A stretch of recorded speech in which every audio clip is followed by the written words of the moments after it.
Hi everyone, Luke here from Figmento Films. Welcome to the Pictorialist podcast, a film and photography podcast. It's been a hell of a long time since I've last done one of these. Simply put, I've just had a lot on. I've been sort of making a new studio / office. I've had a lot of work to deal with. The whole the COVID thing's been crazy.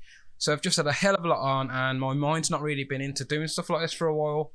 But lately, after doing a lot of work for clients and that, I just feel like I want to do some more stuff for myself, which is why I'm sort of back here. I've been wanting to do this for ages, and I've not really written anything down. I just feel like I want to get a lot off my mind. I have a lot of topics in mind, but there's a few things I wanted to talk about, and in particularly, I wanted to talk about equipment, because this has been, man, it's been months since I've last done one of these. And last year I decided to move towards full frame cameras. The reason being is I absolutely loved my Micro Four Thirds G9 and G.A.S cameras, and to be totally honest with you up front, a lot of the stuff that you hear about sort of like Micro Four Thirds and the blurry backgrounds and the low light, whatever, there's truth in it, but it's massively overblown. That I love those cameras, but the only thing that did affect me really was the low light performance. Everything else was pretty stellar. They were small, light, and super powerful cameras. And this is really what's ushered me into making this podcast today. It's that feeling for, I mean, this podcast I really wanted to make for people in a similar position to me, which is up and coming filmmakers and photographers or small businesses like myself. And I can help talk to you through some of the things you're probably going through or will go through, and just by using the experiences I'm going through.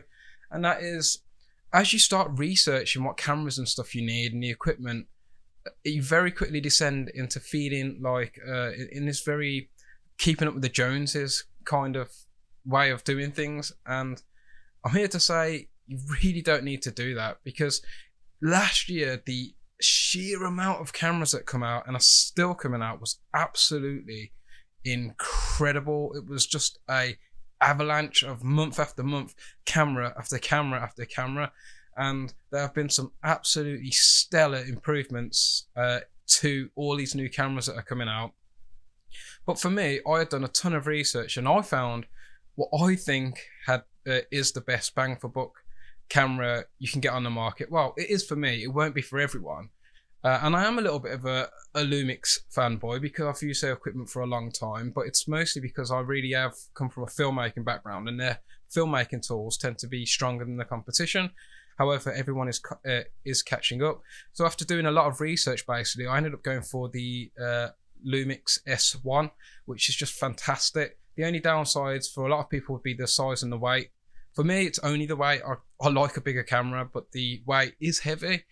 Other than that, typically the mounting that everyone makes into a molehill is the autofocus. Autofocus, contrast detect autofocus. It's not a mountain. It's not a molehill. It's not a mountain either. It's more like a regular sized hill. Meaning that the competition, they completely blow it out of the water in terms of sheer performance. However, that's not to say it's bad performance. It's really not. I'm using this for a lot of wildlife photography, which has really helped get me through a lot of this lockdown, when I've gone out on myself and done a lot of wildlife photography and invested in a Sigma 100 to 400mm lens to really sort of make the most out of it. And I really can say the difference between these full frame Lumixes and the Micro Four Thirds is the autofocus just seems way faster and way more confident. I'm currently using the continuous autofocus for this podcast. Only problem is with the continuous autofocus for video is it will pulse in the background still. Lumix do need to sort of move with the times a little bit. So I probably wouldn't use it for video so much. Podcasts I really don't mind, and vlogs and that. This isn't the stuff, I'm working on for a client, and when I do stuff like that, I like control. I like control over my focus. I don't want to leave the control in the hands of the camera, because any mistakes there, I just wouldn't feel confident. I'd rather, if I'm pulling focus, mark my distances and pull focus accordingly. I don't want to have give too much control over to the camera system itself. But anyway, after I got my S1, literally like a month later, the S5 came out, and then I was feeling kind of like, oh no, what have I done? But because I did so much research, I was really confident in my decision, to the point, in fact, where unfortunately I made a few mistakes with my camera. First time I brought it, I thought there was something wrong with the camera. There wasn't. There was something wrong with my PC, so I sent the camera back. I brought it brand new, sent it back, and there was nothing wrong with it. I found out my PC, which is currently in the process of breaking step by step every day, and I'm getting an upgrade soon, hopefully, had been just corrupting files and stuff. Yeah, absolute nightmare. Then I brought another S1, pre-owned, mint condition, and there was numerous flaws in it, and to the point where in the end I was like, I need to send this back. Eventually I brought another one pre-owned from a different company, and really surprised. They said mint, and it had only had like 100 photos taken on it, and I was like, I'm going to take more photos than that, you know, in under an hour when I'm doing wildlife photography. And it's been absolutely fantastic. Then I was left with a problem where I had my GH5S camera, and if you are doing wedding videos or any type of videos, redundancy is an absolute must. So this is where photography gets quite expensive, where you're looking at stuff like redundancy, because you're going to need backup equipment in case the kit fails. And this is where I've kind of had to bite the bullet, and I've decided to trade in my GH5S towards a Panasonic S5. The reason being is the same reason I had two Micro Four Third Lumix cameras before. I want cameras with the same lens mount, so if I'm on a job, I can switch lenses out interchangeably, nice and quickly. Or if one fails, I've got another camera, and they've got the same sensor as well. So I've got two cameras that match each other and complement each other really, really well. So that's how I ended up getting my cameras, and I'm really happy with the decisions I made. I'm absolutely over the moon with these cameras. They are phenomenal. But there were so many cameras coming out, and for a while I had really bad anxiety over had I made the right decision, and I still do have a bit of anxiety because Lumix cameras, because of the perceived sort of like because of this autofocus thing, which is overblown, the market share for those cameras isn't that big compared to stuff like Sony and Canon, which are just two juggernauts thundering through. So there is that anxiety of, well, because I like to trade in kit and to trade up to new stuff, it's like, well, are they going to hold their market value?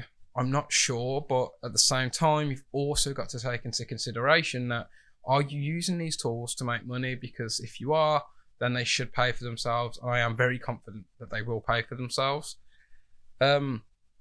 So I think in a space of 5 months, we had the Panasonic S5, Canon R5, Canon R6, Nikon Z7 Mark II, Nikon Z6 Mark II, finally the release of the Sony A7S Mark III, the Sony FX6, the Sony FX3, the Canon C70, Blackmagic 6K Mark, Blackmagic 6K Pocket. Oh, such a ridiculous. The updated Blackmagic 6K camera. The announcement of the Nikon Z9. I mean, this is getting on for like 12 cameras. It's insane, and it gives you this anxiety that you're constantly having to try to keep up. But you need to take a step back and just have a breath and go, what do I really need these tools for? Do I need these tools because the YouTubers and the influencers are using all these tools? Because if that's the case, you need to realize that these YouTubers and influencers, that's their job. That is our whole job, is to review the latest equipment. Some of them make a lot of money so they can buy the equipment, but the truth is, a lot of them are lent or even given these cameras. So don't try and keep up and compare with them, and take what they say with a pinch of salt. Take what I say with a pinch of salt. because everyone's in different positions and don't feel. I mean, ultimately, the cameras from the last couple generations are just incredible. I can't even stress how good cameras are now. They are so good. I mean, I was very close to going for. I would still happily, if I didn't go for these Panasonics, I would have been happy with like a Canon or a Sony, which I was really close to getting. But I would have equally been happy with a Fujifilm. But after I weighed everything up for my own personal needs, these cameras just come out on top for me, and that's why I'm so confident in the decision that I had made. But and for me, I always weigh everything up by the simple raw bang for buck, and that's ultimately what my decision was based on. These cameras, I feel, gave the best bang for buck. So the S1, for example, had a crazy abundance of video modes. Yes, you needed a key to unlock them, which is silly, Panasonic. I mean, come on. But it's well worth it. But what Panasonic did do amazing to pump new life into this S1 camera is this update that's impending, which is going to give it an anamorphic. It's going to give it 5.9K video resolution. It's a beast. It's got the full-size HDMI cable, a really rugged body, which is really important to me. Little things that no one talks about, like it's got a lock switch directly on the body, so I can flip that over for when I'm doing pack photography, and I'm taking literally 200 shots of like pack for 200 like product shots in one go. I'll tell you now, man. If you accidentally flip a setting whilst you're doing 200 to 300 shots, and you go to edit everything, that's one more step that you have to then correct. So being able to flick a button and have a lock button and just go, yep, all my photos are exactly the same, helps. It's a silly thing, but it's not a silly thing. But other cameras that had come out, I just think are absolutely phenomenal, but they didn't have that bang for buck, and that was the R5. Yes, the overheating thing. That the 8K to me is just to sell cameras. It's completely novel. Is it good? Of course it's good. Is it necessary? How? No, it's not necessary. And I would not feel confident in that camera to use for video production. I just really wouldn't. I actually really prefer the R6. The only problem is it has record limits on there. I do a lot of weddings as well. I do all sorts of work. People say pigeonhole, you should have a niche. No, I will take work where I can get work, especially in this climate.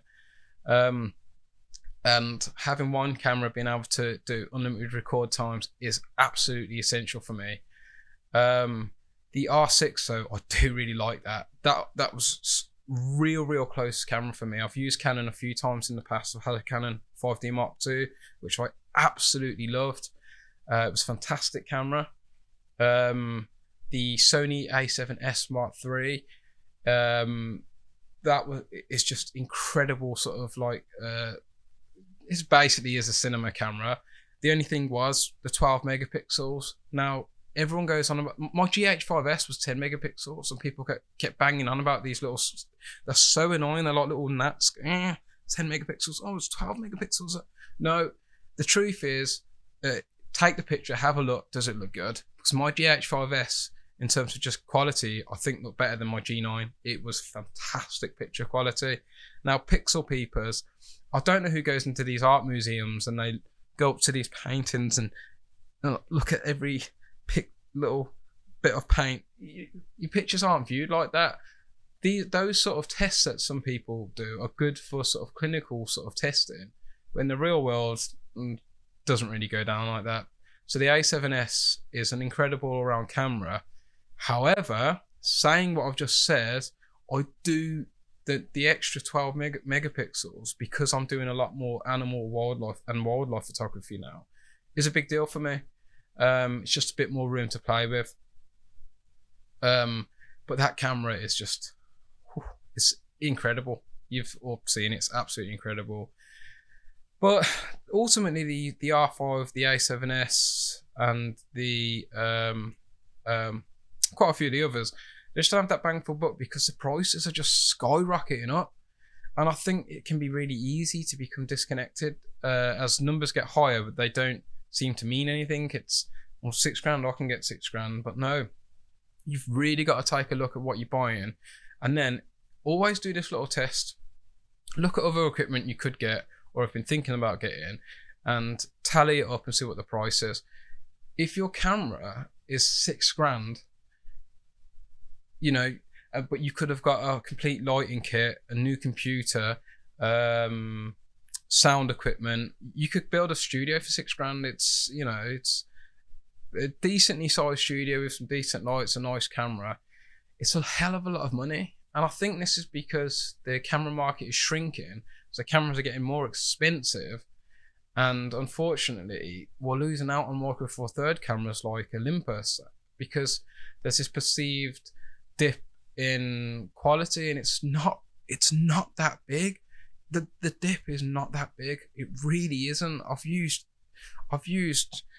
really expensive studio cameras in TV studios. I've used DSLRs, I've used mirrorless, I've used such a wide range of cameras. I can tell you now, we've never been more fortunate to have such a range of high quality cameras at such sort of no matter what you get, basically. I mean, I personally really like it. The close competitors to me that I was really considering was the Fujifilm X-T4. I'm really close to getting the Canon R6 as well. But in all honesty, they didn't tick a couple of those boxes. But in all honesty, if I got them, I wouldn't be sitting here really complaining. I mean, my G9 was incredible. It only come down to the low light for sort of weddings and stuff with the G9. The GH5S was really good for that, but I wanted a camera for weddings that I was really confident in, and I wasn't that confident when it comes to low light filming, unfortunately. But saying that, give that camera enough light and the video footage is it's just beautiful. It's really, really nice footage straight out of camera. And this is what I'm getting at, really, is that, I mean, I'm just sort of going off on one, really. I mean, it's just good to vent, and I've needed to do this for ages because I feel like a lot of people have probably felt the same as me, stuck indoors, worrying about their business, looking at how they can upgrade their cameras meaningfully, and then feeling really stressed like they've fallen behind. You've not fallen behind. Your camera is just part of your toolkit. Any camera you get today is likely to be a good camera. It's not only the camera that's going to do the work for you, though. That's why I think you should really consider that feeling that you get that you need this new Canon R5 or this new Sony A7S III or this new Sony A1, which is a £6,000 camera. Really take a look and go, will I make money on this? How long will it take me to make money on this? What can I get for the same price? Put a package together, put together a list of things that can really help you. Important things. Everyone can have gear acquisition syndrome. I'm probably the worst. I get really I want to keep buying stuff. It's a very expensive hobby. But in all truthfulness, there's other things I've put off which have been so much more important, like my lighting. I've put off getting these lights for a long time. These are another thing I brought, and I just absolutely love them. They're Pixar Pro Daylight M60 Mark II lights. There's lots of different versions of lights. These cob lights at the moment are a real big deal. And there's lots of different versions ranging into the thousands of pounds. I got both of these for £75 when they were on offer over Christmas from Pixar Pro, and I beeping love them. I absolutely love them because they're bright and I can attach a lot of things on. I guess what I'm saying is be budget conscious. Have a budget and see how you can break that budget up, and what you can get for that amount of money. Can you save money as well? Whenever you look at something, see how versatile it is. I don't think people take in versatility a lot. Again, with these lights, they're 60 watt lights, so there's a lot more powerful lights, but I thought, well, I'm not going to be taking them onto a big movie set, but they're going to be great for interviews. They're going to be great for doing the majority of the type of work I'm going to be doing. But what I really liked, a bit like my silly lock feature on my camera body, is it's just a Bowens mount. It allowed me to fill out my kit super fast. Once I had a Bowen's mount, I was able to get well, fortunately I had some soft boxes from an old fluorescent lighting kit, which was atrocious, which is why I had for 10 years before I upgraded. Yeah, don't wait that long to make a decision. But I adapted them, which was really easy to do. I got snoots, I got barn doors, I've got a whole bunch of stuff which was relatively inexpensive. I got a complete lighting kit, and this has made the absolute biggest difference to how my videos and my work now looks. But it was thinking carefully, like really thinking that every sort of bit of money that you have or your savings is important. You don't want to blow it. Ultimately, you do want to be, presumably you want to be saving money. So if you are out there and you're looking at all these amazing cameras now, know that number one, any single one of them is going to be amazing. In fact, buy a generation behind, save some money, invest that other bit of money that you might have spent into getting more, I'd say lighting and sound first. Lighting and sound is just number one. And if you haven't got a decent computer, obviously get a decent computer if you can. I think once you've got those, you're going to make really good content. And then think about how you reinvest the kit you've got. So don't get so attached to it that you're only ever attached to one brand or one type of camera. Think what is coming up? How is my kit holding its value? What will I be able to trade it in for? When is the best time to trade in? Is it worth trading stuff in and going up? Do I even need to do that? Is my kit affecting my performance to the point where it's affecting, my overall output and quality of my work? If so, then probably upgrade. If it's minor concessions that you're easily working around, or you just feel the urge to buy something, but you haven't really got the funds to do so, just take a step back and have a breather.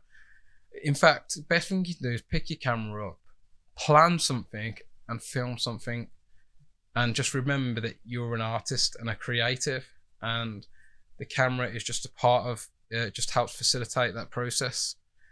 So smart budgeting, thinking about how you can trade up to new equipment, and just sort of don't get too invested in what YouTubers and influencers say. It is their job to review the latest kit that comes out. Other than that, yes, I mean, I am really excited to get my S5. There's currently a deal where you can get up to a £400 trading bonus, which is the only reason I'm trading the GH5S in now. I've just got a feeling that Panasonic will announce some incredible GH6 camera that's going to blow everything out of the water. But I think when that happens, the GH5S is going to drop even more in market value, in trading value. And I needed to upgrade to a lens, to a camera with the same lens mount, which I was going to wait until I actually had some weddings lined up to do, rather than rushing into things. But I want to kind of strike with the irons hot. I don't think there's always going to be £400 bonus trading deals, and I might not even get that £400. Typically, you trade in somewhere, and then they just come back and say, no, we don't think it's worth this much. I don't even think it matters how good your well looked after your kit is. I think they'll always try and undercut what you say it was actually worth. Not the mic. Also, yeah, if you're trading stuff in, take lots of photos and video evidence of the stuff you're trading in, because I got screwed over. I'll do a whole episode on that in the future, but I got massively screwed over. So make sure you're taking photo and video evidence of everything before you do trade your kit in, because it can be a pain in the butt to sort all that sort of stuff out. But yeah, striking my irons hot, getting the S5. I'm super excited. I'm really hoping I get a good deal on the camera.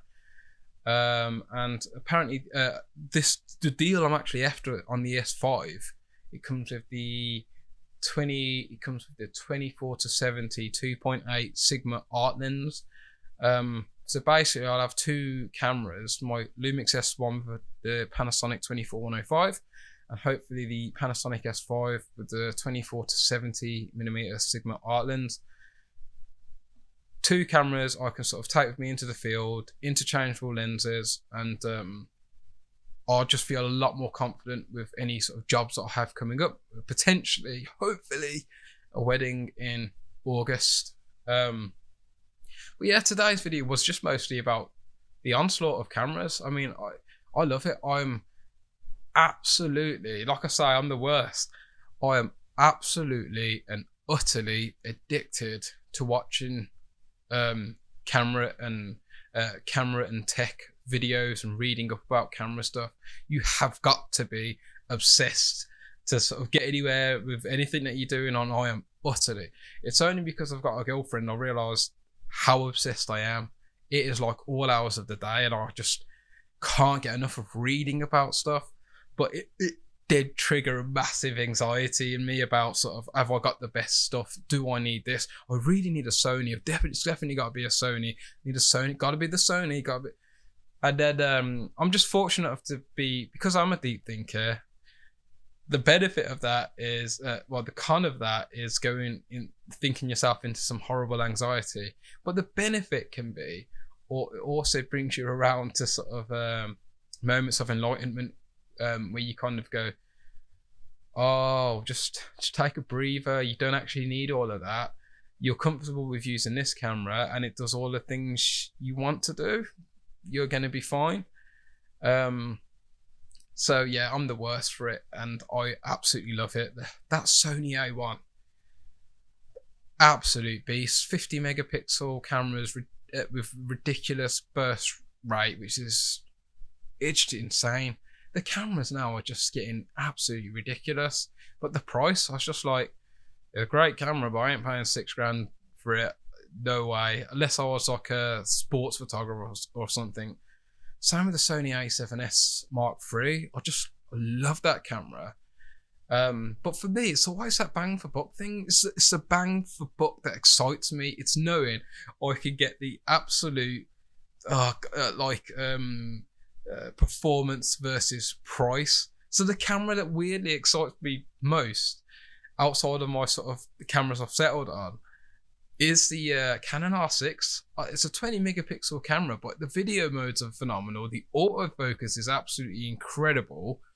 And I quite like the RF lens system. I love Canon cameras anyway.